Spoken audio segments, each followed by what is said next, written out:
suddenly magka-transfer yung friend nyo sa ibang school. Parang ganon.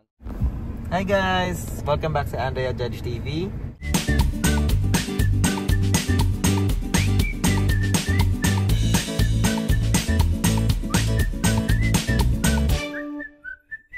Today is Friday and wala sana akong balak mag-vlog, or hindi ko sana balak mag-vlog ngayon, no?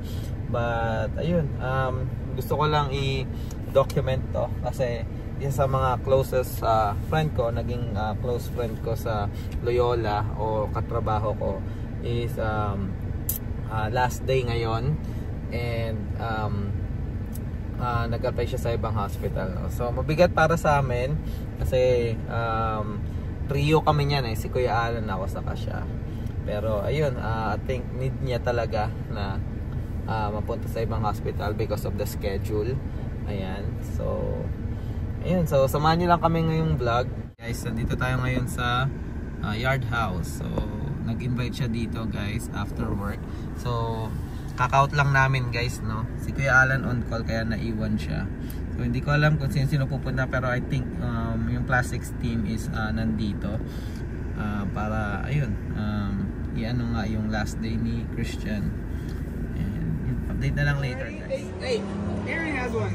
Aaron has one with Aaron! Wait, no, I have one for Aaron. We got next shot. We got next shot. No, I put my hand Go, yeah. like eating. I put my hand up. Christian, alright. See you. Thank you. Cheers. Woo. Let's go, shot. Sorry, Shot o'clock. Second shot of the night. Cheers. For Ashley. For Ashley. Ashley. Fling. Reno.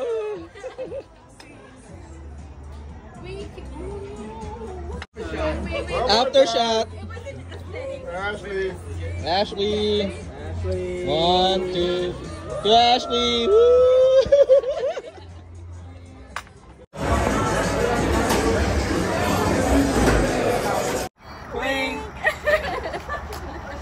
The next day. So ayan guys, update lang. Ito yung binigay ni Christian kahapon sa amin ni Kuya Alan sa team. So basahin ko lang. Sabi niya, Judge, thank you for always being the good so that I could be the evil judge. Thanks for always being a bro and always supporting me. I look to you as a role model at work and as a father. Glad to call you my twin. Much love, Christian. So ayan guys, walking muna tayo, no? So good morning. Today is Saturday. And ayan, update lang. Naglalakad ako ngayon dito sa amin. And I think currently it's 8 AM. And ayun nga, so pagpatuloy ko lang yung ano natin, yung vlog natin. Kasi ayun, gusto ko lang i-share yung mga nararamdaman natin dito, syempre sa work, and kung ano ba yung mga nararanasan natin sa trabaho, no? So personally ako, super na-enjoy ko yung Loyola dahil sa mga tao na ganito, no? Yung mga ka-workmate mo na nagiging friends mo na din. And yun nga, especially nga yun nga si Christian.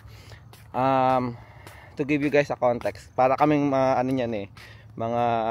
magkakapatid or trio kami niyan, tawag sa amin Plastics Boys. Unang-una na doon si Kuya Alan, and then next ako, and then si Christian. So unang-una siguro si Kuya Alan mga around 12 years na ata dyan sa Loyola, and then next na nga ako, no, parang 6 years na ako sa Loyola, and then si Christian 2 years. So si Christian yung parang pinakabunso namin, and nung nag-join siya sa team namin, yun nga, inorient namin ni Kuya Alan, and nakatuwa kasi masunuring bata talaga. And yun nga, si Christian, ano yan tawag namin dyan Gen Z na nurse, kasi fresh grad siya nung nag-join siya sa Loyola. So totally siyang walang experience guys, no. And si Christian, Filipino siya pero laki siya dito sa Amerika.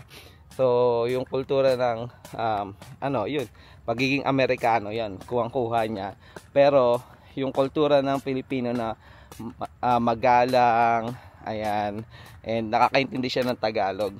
Kasi niraise siya ng mom niya and dad niya na nandun pa rin yung Filipino culture niya. To cut the story short, nag-join nga siya sa team namin. And then after ng orientation, kami na yung parating kasama niya, no. And ayun, puro na kami kulitan kasi makulit din yon. And kahit anong mga cases na iba to sa amin, basta it's either kami dalawa ni Kuya Alan magka-partner, or silang dalawa ni Kuya Alan magka-partner, or kami ni Christian magka-partner. Kahit anong case, feeling namin nagagawa namin, no. Kasi nandun yung teamwork nandun yung parang relax na lang yung duty. Kahit di namin alam yung ginagawa namin, we always figure it out na hindi nag-aaway, no, or nakikinig sa mga suggestion ng bawat isa. Ayan. In span of 2 years, I think, umabot ata ng 3 years si Christian. In span of 3 years, guys, naging close kami.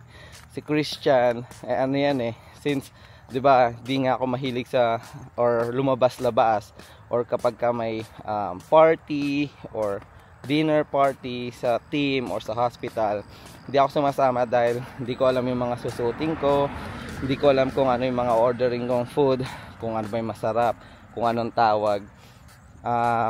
Dahil si Christian laki dito, si Christian yung parang naging mentor ko, no.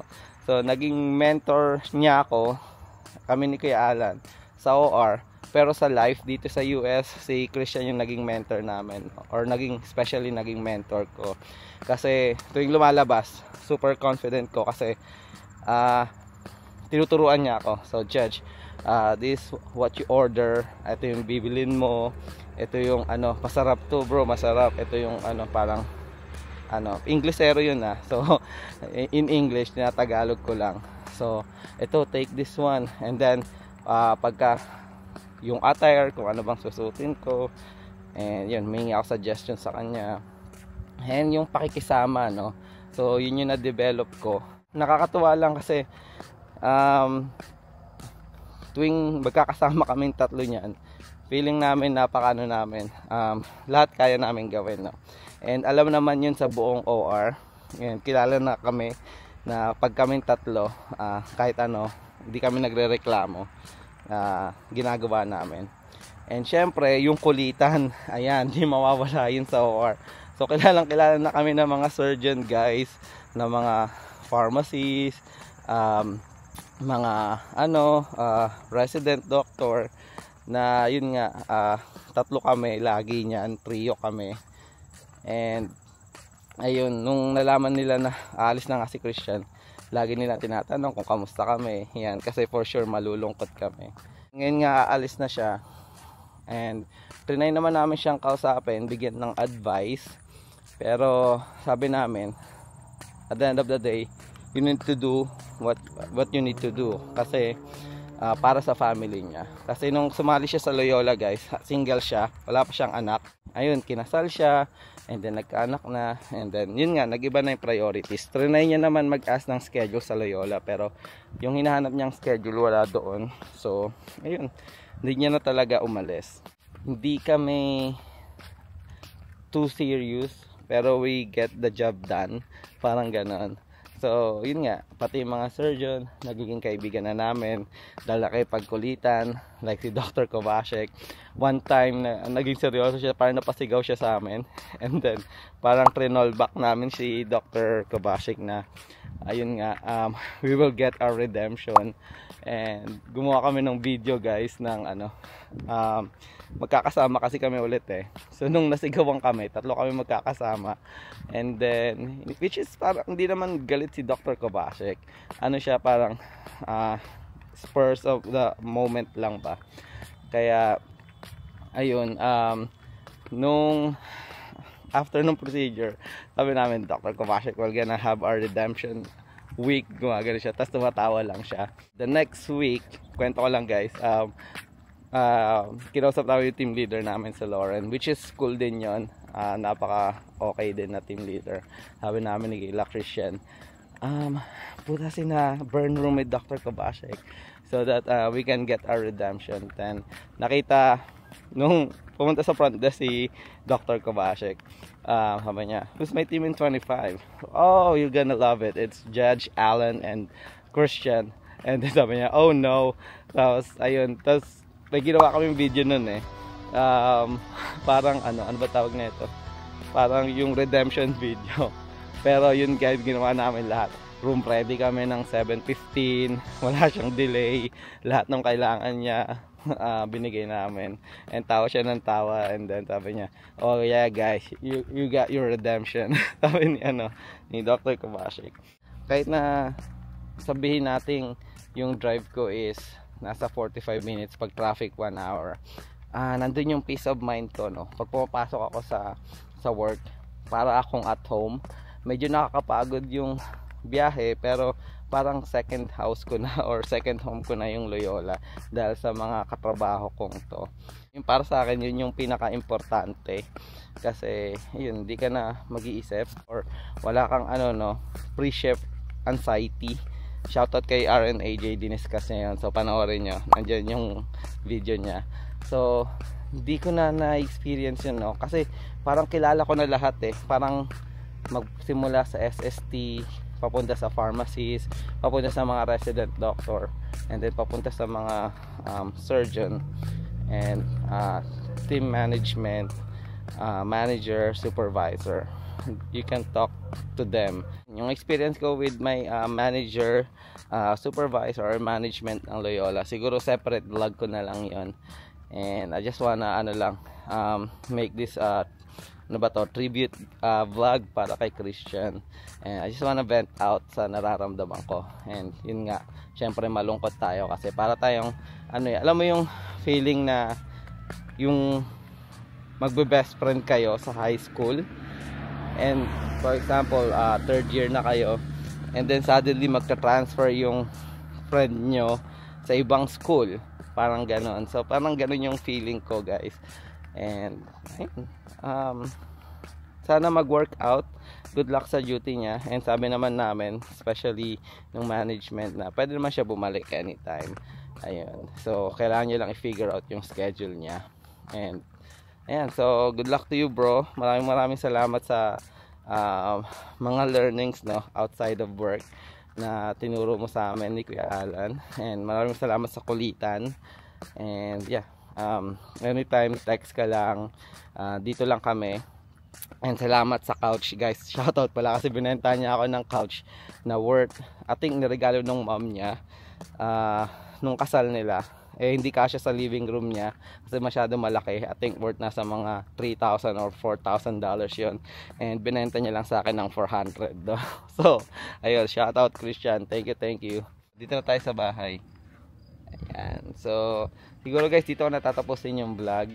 Maraming salamat sa pakikinig dito sa kwentuhan natin guys, no. Thank you for listening, and thank you dahil nakapag vent out tayo ng mga nararamdaman natin through vlogging. And yun din naman yung isa sa benefit ng pagvo-vlog namin ni Andrea, is yung masabi namin kung ano yung nararamdaman namin. And you know, in the future, lalo na yung mga future RNs na papunta dito sa US, is mafe-feel nyo din or ma-experience nyo din yung mga ganitong sitwasyon. Hindi ko naman sa nilalahat na ganito or ganito lagi yung mararamdaman mo, or ganito lagi yung work environment mo. Maswerte lang ako dahil yung work environment ko is parang family. We treat talaga yung mga nandun sa OR as a family, no. Mapa-nursing team man yan, surgeons team, residents, SST, anesthesia tech, anesthesia. So talagang andun yung biruan, andun yung professionalism, nandun yung tulungan, nandun yung teamwork, nandun yung good communication. So hindi naman 100% guys, but like overall experience ko dyan sa Loyola. Hindi, kaya sabi ko nga sa inyo, meron akong peace of mind, kasi kung wala akong peace of mind dyan and ayoko dyan sa work na yan. Bakit pa ako magtsatsaga na mag-drive ng 45 minutes to 1 hour kung papasok lang ako and puro sakit ng loob yung nakukuha natin doon, no? Pero kasi para akong pumapasok doon na parang school, yun. Magkukulitan sa huddle, mag-aasaran, tanungan ng experiences ng weekend, ayan, teamwork, ganon. So so far it's majority is positivity. May mga some minor negativity or ano, pero naso-survive or no-workout naman yan after shift. Masaya lang ako dahil swerte ako sa pinagtatrabahoan ko ngayon. Hindi ko lang alam sa ibang floor. So ayun, sa ibang floor or sa ibang unit or sa ibang hospital. Pero yun nga guys, sinishare ko lang kung ano yung na-experience kong nararamdaman or na-experience ko sa work ko. Pero hindi siya, hindi siya para sa lahat. May mga hospital siguro na iba yung environment. Kaya nga maraming mga USRN vlogger dito sa Amerika. At least nakikita nyo yung iba't ibang perspective, no, ng mga experiences ng mga nurses dito sa Amerika. And ayun, so hindi lang puro katoksikan, hindi lang din puro kasayahan, may iba normal lang. So ayun, pero sa experience ko, positive, no, positive. Masaya ako sa kinalalagyan ko ngayon. Pinag-work 6 years na ako diyan. And this is my my first job sa hospital. And good thing it's a positive naman. And ayun, siguro dito ko natatapusin yung vlog, guys. Again, maraming salamat sa pakikinig sa vlog ko ngayon and sa aking vent out, no. Really appreciate that. Leave a comment below, guys, kung yun nga, kung nandito ka, ano naman na-experience mo sa hospital, working experience mo, para at least yung mga nasa Pilipinas, kung nagbabasa man sila ng comment is may kita nila kung yung ibang perspective ng mga nurses or experiences sa work environment as a nurse. Ayan. So, again guys, maraming salamat guys. Patuloy pa rin kaming gagawa ng mga vlog, Buhay America vlog, nursing vlog, and syempre mga travel vlog. So, abangan nyo, this October na yung Cancun, guys. Excited na kami ni Andrea. And, it's been a while nung lumabas kami ng other country. I think, during pandemic. Hindi, last year lang pala ata yun, nagpunta kami Canada. Pero, ayun, ito Mexico. So, new country unlock para sa amin, guys. And ayun, excited lang kami. Again, maraming salamat guys. Ingat kayo parati and God bless.